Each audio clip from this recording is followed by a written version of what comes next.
Монгол улсын Баатар Бэгзийн Геваны нэрэмжит Хэлийн цэргийн тэг 245 дугаар ангийн Ахмадын хорооны 2024 онд хийсэн ажлын тайлан.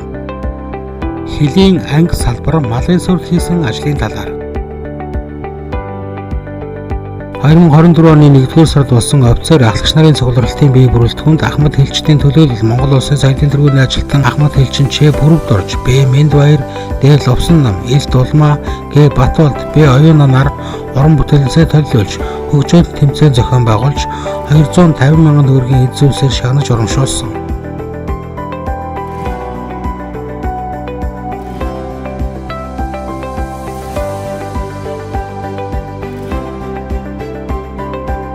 Увс аймгийн насан туршийн сурвалжлагын төв ангийн саяын гэгэрүүлэх албатай хамтран харуул хамгаалтын салбарын хугацаа цэргийн албаа агчдын дунд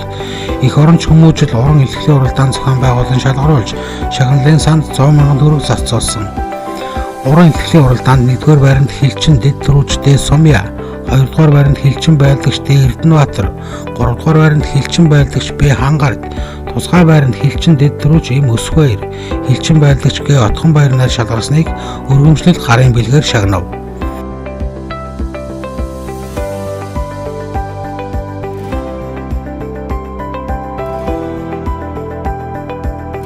Бие бүрэлдэхүүнд сэтгэл зүйн боловсрол олгох, зөв харилцаа хандлагыг эрхэмлэх соёлыг түгээх зорилтын хүрээнд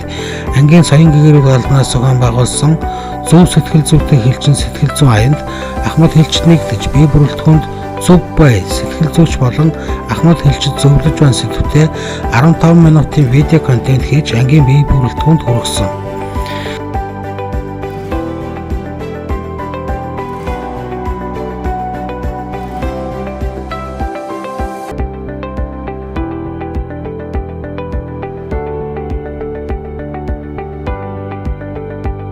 Цаг агаарын нөхцөл байдал хүндэрсэнтэй холбогдуулан ангийн малын суурь туслах хандив аяныг 2024 оны 2-р сард Ахмад Хэлчтийн дунд зохион байгуулж нийт 94 Ахмад Хэлчин 955 мянган төгрөгийн хандив цуглуулсныг Ахмадын хорооны дарга Э Бат Эрдэнэ, тэргүүлэгч Г Батболд, Ил Жимсээ нар 2024 оны 3-р сарын 5-ны өдөр ангийн захирагч хорондоо Яа Ган төмөр, захирагчийн метро техникийн хангалт хариуцсан орлогч Д Турундаа Б Түмэн Жаргал нар түлээлгэн өгсөн.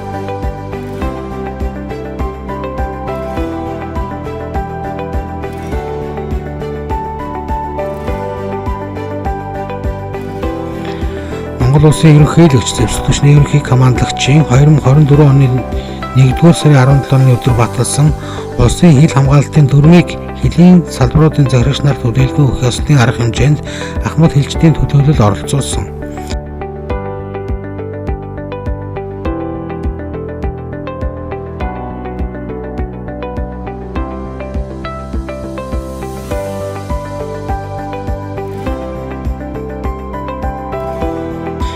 Монгол улсад орчин цагийн зэвсэгтүүчин үүсгэн байгуулагдсны төвд 103 жилийн Монгол цэргийн өдрийн баярыг тохиолдуулан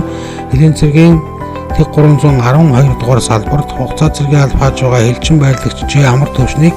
гэр бүлтэй уулзуулах гинтийн бэлэг арга хэмжээг зохион байгуулж 13 минутын видео контент хийж ангийн бие бүрэлдэхүүн Ахмад Хэлчид орон нутгийн ард иргэдэд олон нийтийн мэдээллийн хэрэгслээр хүргэсэн.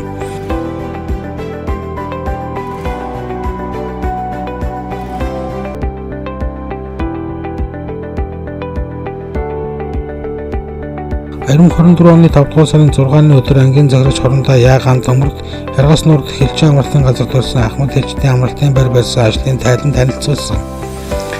Ахмад Хэлчдэд амралтын байр барих газрыг шийдвэрлэж өгсөн ангийн захирагчид нийт Ахмад Хэлчдийн өмнөөс баярлсан талснаа илэрхийлж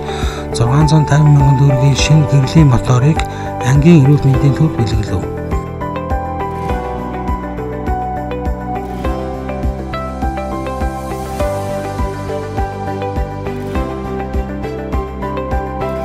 Ахмадын хорооны дарга Э Бат Эрдэнэ, тэргүүлэгч Ил Дулмаа, Ц Хөнөр, Ил Жимсээ, гишүүд Им Бямба, З Даваанэм, Ц Төмрөө нарын бүрэлдэхүүнтэй бүлэг 2024 оны 5-р сарын 28-ны өдөр 2024 оны 1-р ээлжир хугацаа цэргийн албан талхтай ирсэн дайчдад хамтдагт өдөрлөгийн арга хэмжээ зохион байгуулж Ахмадын хорооны үйл ажиллагааг танилцуулав. Хамтдагт өдөрлөгийн үйл ажиллагааны зардлыг Улаанбаатар хотын Ахмадын зөвлөлийн Ахмад Хэлчдийн орон талаас 300 мянган төгрөг, орон нутгийн Ахмад Хэлчдийн орон талаас 300 мянган төгрөг, Ахмадын хорооны даргын цалингаас 100 мянган төгрөг нийт 700 мянган төгрөгийн зардал гаргаж үйл ажиллагааг зохион байгуулсан.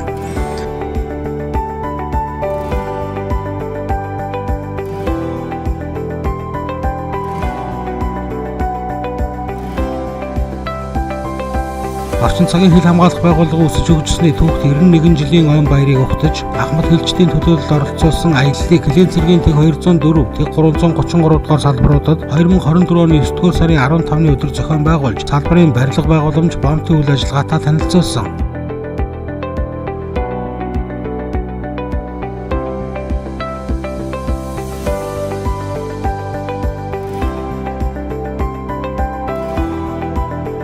Кэлэн цэргийн тэг 204 дугаар салбарт үйл ажиллагаа явуулж байгаа гэр цэцэрлэгт зориулан Ахмад хэлчдийн дунд хандивын арга хэмжээ зохион байгуулж 58 Ахмад хэлчин нийт 958 мянган төгрөг хандивдаж, бяцхан хэлчин хүүхдүүдэд төрөл бүрийн тоглоом, хүүхдийн хүнжил, хуудас, сургуулийн өмнөх насны боловсрол олгох сургалтын материалуудыг 2024 оны 9 дугаар сарын 15-ны өдөр салбарын захирагч, цэцэрлэгийн эрхлэгч нарт хүлээлгэн өгсөн.